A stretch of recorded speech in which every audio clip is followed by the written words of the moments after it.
morning, welcome to CATEX TV. My name is Frank Fortunato. Today is Monday, October 31st, 2016. If you want to follow us on Twitter, please go to CATEX TV. There was a big explosion near the Malta airport earlier today. It was a fireworks factory. This is the second incident in a week at the Malta airport. Last week, a French surveillance plane that just had taken off crashed at the airport. It was carrying a defense ministry team that monitors the incoming migrant boats coming into France in the Mediterranean. In Italy yesterday, there was another strong earthquake, a 6.6 on the Richter scale earthquake. Miraculously, nobody was injured or nobody was killed. However, more than 15,000 people are now being housed in temporary shelters throughout central Italy. The Italian Civil Protection Agency says that more than 4,000 people have been put up in hotel rooms along the Adriatic Sea in the coastline area there, while another 10,000 remain in the central area of Umbria where the earthquake was. The deadly earthquake in August started all this off. That killed 289 people.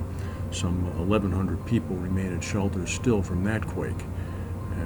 There have now been at least four 6+ earthquakes since August in this one particular area of Italy. Guy Carpenter in London had some news today. Nick Frankland, the CEO of Europe, Middle East, and Africa, is leaving Carpenter after more than 10 years there. A memo was circulated to the staff earlier today. It's the first major personnel change at Carpenter since CEO Peter Hearn took over the leadership 6 months ago. Hearn came from Willis, where he had been the CEO for a period of time.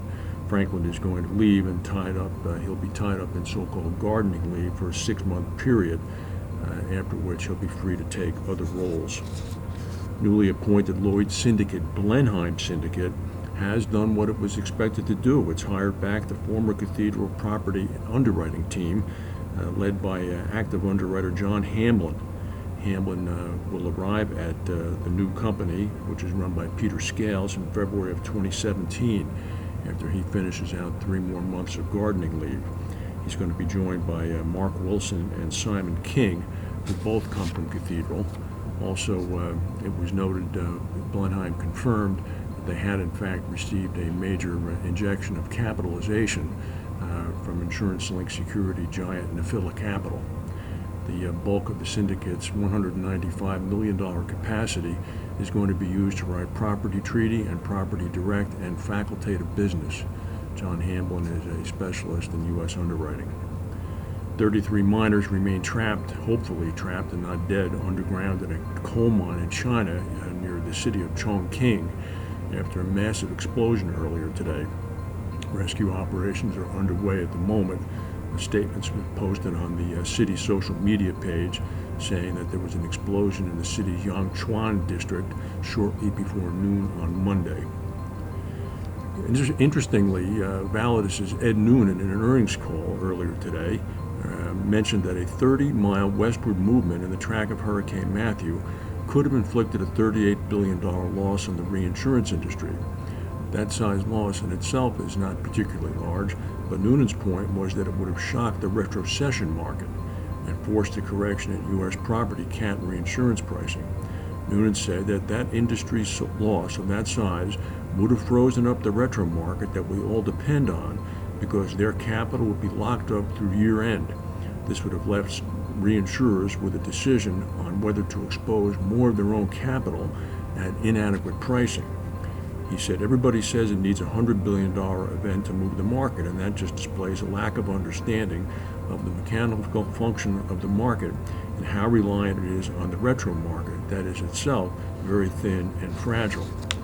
Validus, in their own quarterly figures for third quarter net operating, reported a net operating profit of about $82.6 million, a little bit ahead of analysts' estimates.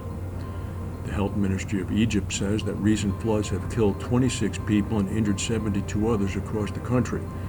The ministry spokesperson said earlier today that the flooding has hit 4 provinces, southern Sinai and the Red Sea, as well as Bani Suef in Upper Egypt and Sohag in Upper Egypt.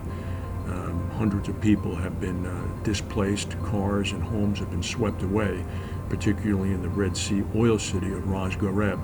The military has been mobilized to help. Yesterday was the Indian holiday of Diwali, which is the most important Hindu festival. It celebrates the victory of good over evil.